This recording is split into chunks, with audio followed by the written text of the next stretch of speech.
Hello दोस्तों, कल आपने कौन सी संधि पढ़ा था? दीर्घ स्वर संधि। दीर्घ स्वर संधि में हमने क्या देखा था? क्या देखा था कि अगर आ और आ मिल रहा है तो बराबर दीर्घ आ हो रहा है। हो रहा मतलब दीर्घ वर्ण बन रहा है, बन रहा था नहीं बन रहा था। अब आज कौन संधि पढ़ना है? आज है गुण संधि। कौन सी संधि है? गुण स्वर संधि। तो जब हम वर्णमाला पढ़ाए थे तो उसमें आपको बताए थे कि गुण वर्ण कौन से हैं। गुण वर्ण कौन से हैं? हम क्योंकि किसी भी संधि का नाम उसके आदेश वर्णों पर आधारित है, बताए थे। तो जब आदेश वर्णों पर आधारित है तो हमको आदेश वर्ण पता होने चाहिए। तो जैसे ही संधि का नाम आएगा हम जान जाएंगे कि कौन सी संधि है या कौन से वर्ण बनाना है। तो गुण वर्ण कौन से हैं? गुण वर्ण हैं आ, ए और ओ, है ना? गुण वर्ण हैं आ, ए, ओ। मतलब ये हमको मतलब संधि कह रही है कि ये हमको बनाना है ना? अब किसको बनना है? तो सूत्र है आद गुणा। क्या है? आद गुणा। आद गुणा सूत्र है। तो आद में की आद क्या है? आद मतलब है आ या दीर्घ आ, ह्रस्व आ या दीर्घ आ। आद का मतलब है ह्रस्व आ या दीर्घ आ। और इसके बाद क्या आएगा? इक प्रत्याहार। और इक प्रत्याहार में कौन से अक्षर आते हैं? इक प्रत्याहार में आते हैं आपके ई, उ, री और लरी। आते हैं नहीं आते हैं? तो जब इनका मेल होगा तो क्या बनेगा? जब इनका मेल होगा तो ई मिलेगी तो क्या हो जाएगा? ई को ए हो जाएगा। जब ह्रस्व या दीर्घ आ के बाद ई आएगी तो क्या हो जाएगा? ए हो जाएगा। उ आएगा तो क्या हो जाएगा? ओ हो जाएगा। क्या हो जाएगा? री होगी तो क्या होगा? तो हमारा कौन सा है स्वर? आ हो जाएगा। लरा आएगा तो क्या होगा? तो भी आ होगा। होगा नहीं होगा? अब यहाँ पर हमको पहचानना पड़ेगा कि कौन सा आ री वाला है और कौन सा आ री वाला है। तो अब इसमें जैसे यहाँ पर आ गया आ, अब इनको इससे हटा दिया जाए तो कैसे जानोगे कि आ वाला है, आ री वाला है कि आ री वाला है? तो इसके लिए महर्षि पाणिनि ने क्या किया? री के बाद में क्या है? रा निकल रहा है ना? तो यहाँ पर रा लगा दिए तो ये अर हो गया। और यहाँ ला है तो इसके बाद में ला लगा दिए तो री को क्या होता है? अर हो जाता है। और री को क्या होता है? अल हो जाता है। तो ये बात समझे कि जब ह्रस्व या दीर्घ आ के बाद, किसके बाद? आ के बाद जब ई आती है तो ई को क्या होता है? उ आता है तो री आता है तो, और री आता है तो अल हो जाता है। हो जाता है। तो अब नियम इसी से लिख लेंगे हम। लिख लें? देखिए नियम, देखिए हमारे साथ जुड़े रहिए। ट्रिक पूर्वक संधि पढ़ाएंगे, जीवन में कभी भूल नहीं सकते हो संधि, है ना? तो ये कहता है कि जब ह्रस्व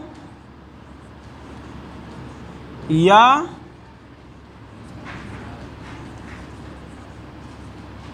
दीर्घ आ, ह्रस्व या दीर्घ आ के बाद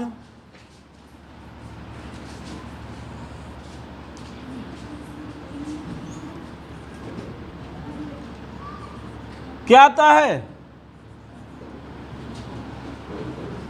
जब ह्रस्व या दीर्घ आ के बाद इक प्रत्याहार का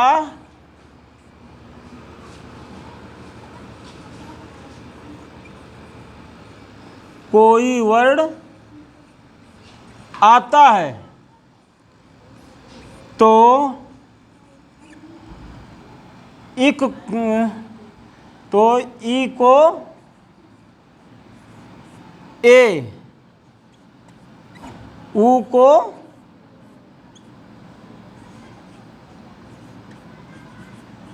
ओ, री को अर तथा री को अल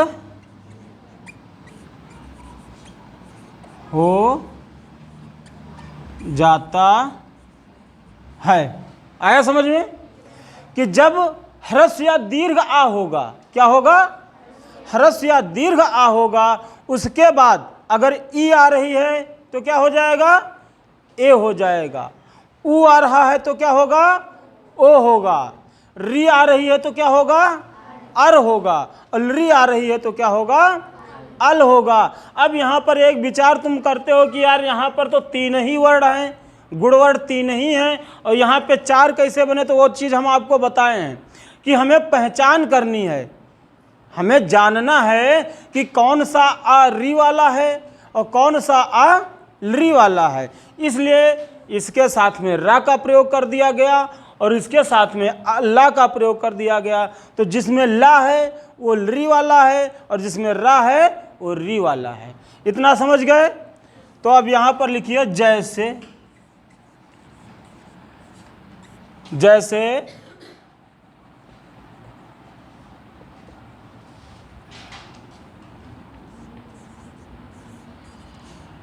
दिन प्लस ईस। और एक चीज़ ये हम पहले आपको बताए थे, क्या?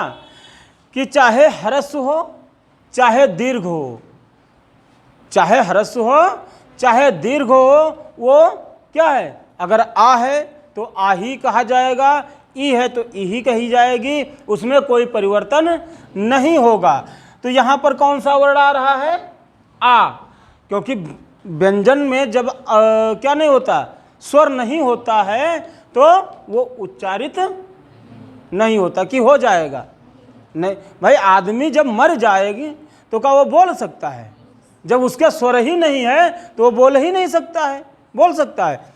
तो यहाँ पर मतलब आ है, दिख रहा है ना, और प्लस ई। तो अभी हमने पढ़ा कि आ के बाद जब ई आएगा तो क्या होगा? तो ए हो जाएगा। तो ये क्या हो जाएगा? दिनेश हो जाएगा। फिर है अगला उदाहरण, पर प्लस उपकार। ठीक, यहाँ पर आ है प्लस ऊ है बराबर क्या होगा? ओ हो जाएगा। तो ये क्या बन जाएगा? परोपकार। ठीक हो जाएगा।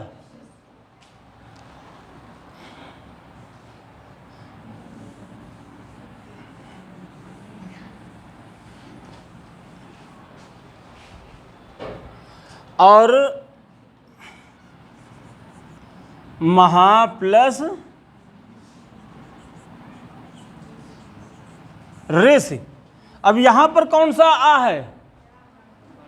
बड़ा आ है, मतलब बड़ा आ, अब ना कहो दीर्घ आ है, और प्लस री। तो ये क्या होगा? अर हो जाएगा, हो जाएगा। तो इसको क्या हो जाएगा? बराबर महर्षि हो जाएगा, हो जाएगा। अगला है तो प्लस लकार। यहाँ पर आ है प्लस लरा है, तो इसको क्या हो जाएगा? अल हो जाएगा।